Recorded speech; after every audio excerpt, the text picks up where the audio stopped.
Il y a quelques semaines, j'ai décidé de complètement changer de vie. La vie que je vivais depuis des années ne me convenait plus. C'était devenu une routine que j'avais de plus en plus de mal à supporter.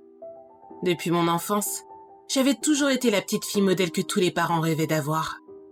J'avais de bonnes notes à l'école, je m'entendais bien avec tout le monde, je n'aimais pas boire, je ne fumais pas, et je ne créais jamais de problème. Et j'avais même accepté de sortir avec le fils d'une des amies de ma mère qui ne me plaisait pas du tout. Tout ça pour faire plaisir à mes parents qui pensaient qu'on formait le plus beau couple qu'ils n'avaient jamais vu. Après le lycée, je suis aussi rentrée en fac de droit pour devenir avocate, car c'est ce que mon père avait toujours rêvé que je fasse. En gros, ma vie se résumait à satisfaire les autres sans jamais penser à moi.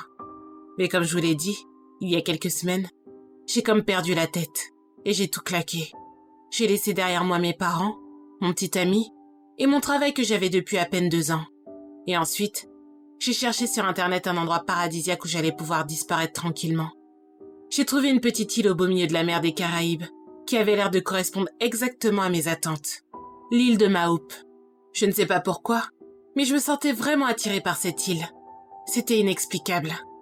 Il n'y avait pas plus de 200 habitants sur cette île.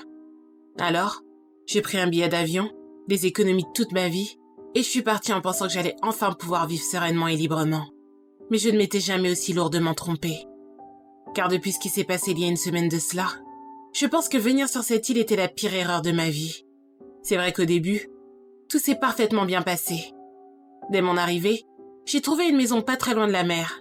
Elle était assez isolée à cause de l'énorme plantation de bananes qui se trouvait quasiment tout autour. D'ailleurs, il n'y avait pas vraiment d'autres habitations. La maison la plus proche de la mienne était à au moins 2 kilomètres. Mais je n'étais pas vraiment peureuse. Et vivre seule me faisait le plus grand bien. Après quelques jours de solitude bien méritée, j'ai décidé d'aller chercher du travail. Et encore quelques jours après ça, j'ai trouvé un petit boulot en tant que barmaid dans ce qui semblait être l'un des rares bars de l'île. C'était à une 40aine de minutes de chez moi à pied.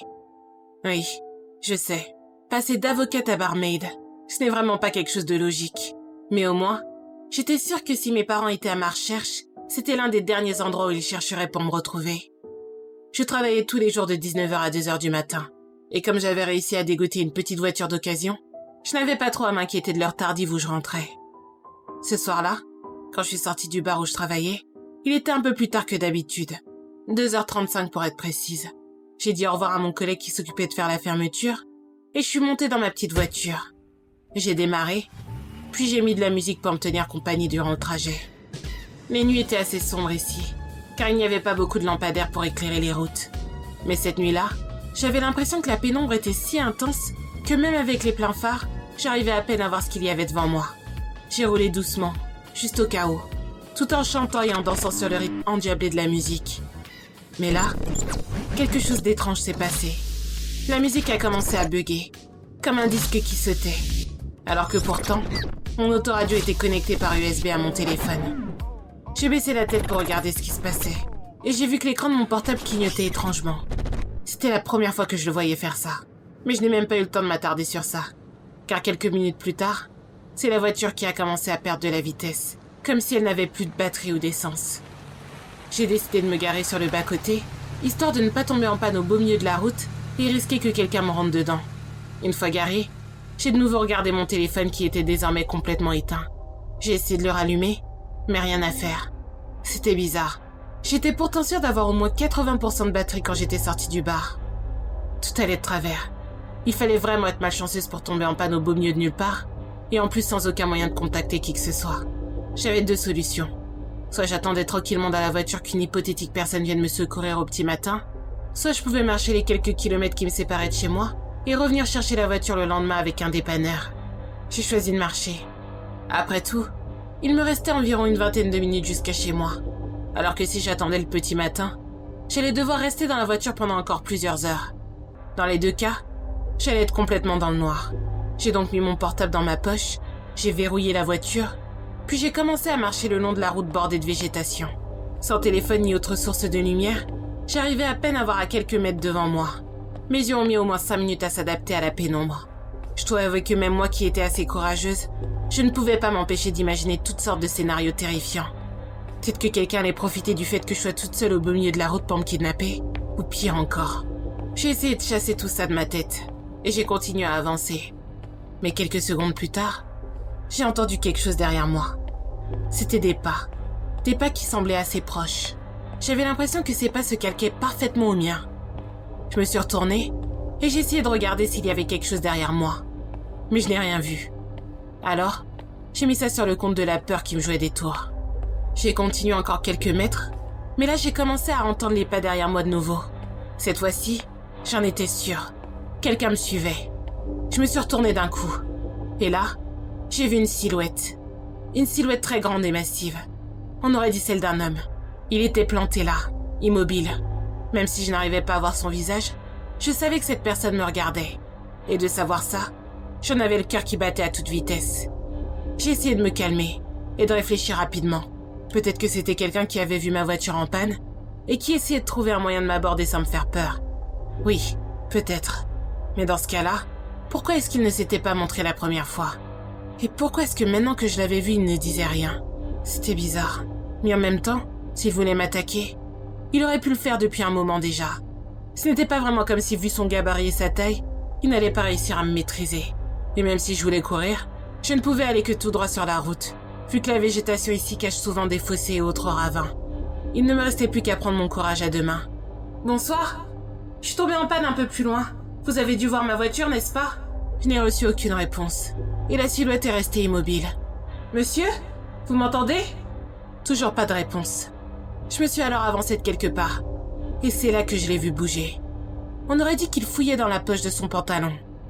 Je me suis arrêtée net et j'ai regardé. Un sentiment de mal-être extrême naissant à l'intérieur de mon ventre. Mon instinct me disait de partir en courant, mais quelque chose m'empêchait de bouger. Comme s'il fallait à tout prix que je vois ce qui allait se passer ensuite. J'ai donc continué à regarder les yeux écarquillés, avant d'entendre un bruit caractéristique que tout le monde aurait reconnu instantanément. Ce qu'il avait sorti de sa poche, c'était un briquet, et il était en train de l'allumer. J'ai eu la chair de poule. Qu'est-ce qu'il allait faire? Essayer de me brûler? J'ai continué à regarder avec horreur, toujours incapable de faire le moindre mouvement. Et là, il a enfin réussi à allumer le briquet. Puis, il l'a lentement rapproché de son visage. Je n'ai même pas eu le temps de commencer à imaginer ce que ce tordu était en train de faire, quand j'ai vu quelque chose qui m'a sorti de ma paralysie. Lorsque la flamme est arrivée au niveau de son menton, je l'ai vu commencer à sourire, d'un sourire macabre et terrifiant. Mais ce n'est pas ce qui était le plus effrayant, car j'ai vu que ses lèvres avaient dévoilé une rangée de dents jaunes, pointues et tranchantes, qui n'avaient rien d'humain. À la vue de cette horreur, j'ai couru aussi vite que je le pouvais. Mais bizarrement, il marchait, sans même aller vite. Et le fait de ne pas comprendre pourquoi, ça me glaçait le sang. C'était comme s'il savait que peu importe la vitesse à laquelle il allait, il me rattraperait à coup sûr. J'ai continué à courir et à entendre derrière moi ces pas horriblement lents. Je savais qu'après tout ce que j'avais couru, je ne devais plus être qu'à 2 ou 3 kilomètres de chez moi. Il fallait que je redouble d'efforts, et que surtout, je ne m'arrête pas. J'ai jeté un coup d'œil en arrière pour être sûr qu'il n'était pas juste derrière moi, et à ma grande surprise, j'ai vu que je n'arrivais pas à le voir, ni même à l'entendre. J'avais l'espoir qu'il ait abandonné et fait demi-tour. Au moment où je me disais ça, du coin de l'œil, j'ai vu la lumière d'une maison s'allumer environ 300 mètres plus loin. Et j'ai directement reconnu cette maison. C'était celle de mes voisins les plus proches. Je ne les avais jamais rencontrés, mais l'agent immobilier m'avait dit que c'était un couple très gentil. C'était ma chance, et j'avais bien l'intention de la saisir. Si je décidais de courir jusqu'à chez moi, je prenais le risque de ramener ce monstre jusqu'à ma maison. J'ai donc passé la porte du jardin de mes voisins, et j'ai couru jusqu'à la porte d'entrée, soulagée de savoir que j'allais pouvoir me réfugier chez eux, et qu'ils avaient très certainement un moyen de contacter la police. De toutes mes forces, j'ai tapé plusieurs fois contre la porte en bois. J'ai attendu quelques secondes, et j'ai entendu une voix s'élever derrière la porte. « Qui est là? Qu'est-ce que vous me voulez à cette heure-ci?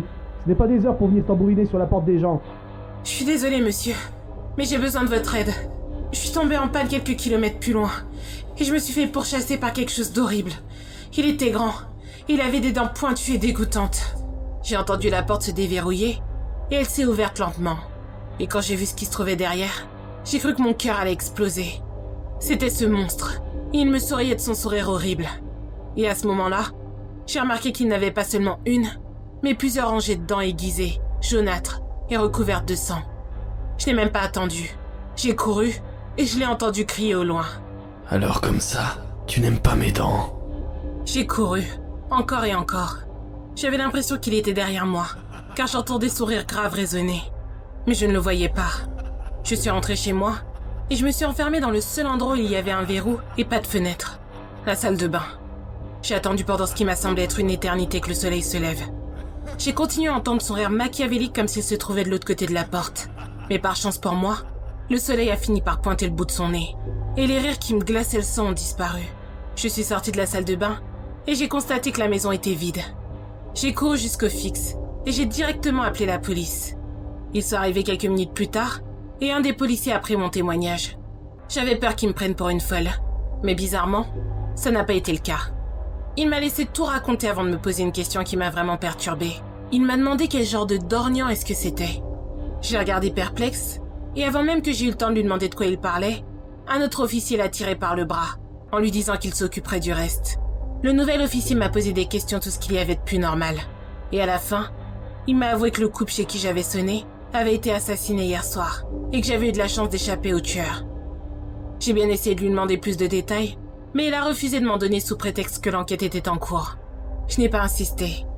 Mais quand ils sont partis, j'ai pris mes affaires et je suis allée directement à la bibliothèque de Lille. Je ne sais pas pourquoi, mais j'étais persuadée que c'était là que j'allais trouver des informations sur le mot dornian, vu que je ne trouvais rien en le tapant dans Google.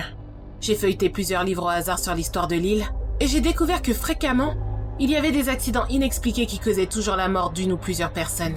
J'ai aussi noté un autre fait intéressant. La population de l'île semblait n'avoir jamais dépassé ou avoir été en dessous de 200 personnes précisément. Ce qui m'a le plus perturbé, c'est l'image que j'ai trouvée dans un des livres, qui avait l'air très ancien. On aurait presque dit un grimoire. Sur la couverture, il n'y avait rien d'écrit. Mais dedans, il y avait des dessins de créatures immondes. À côté des dessins des créatures, il y avait des choses écrites. Malheureusement, elles étaient écrites dans le dialecte natal de l'île, et je n'arrivais pas à les déchiffrer. Au début, je me suis dit que quelqu'un avait sûrement mal placé un livre de fiction.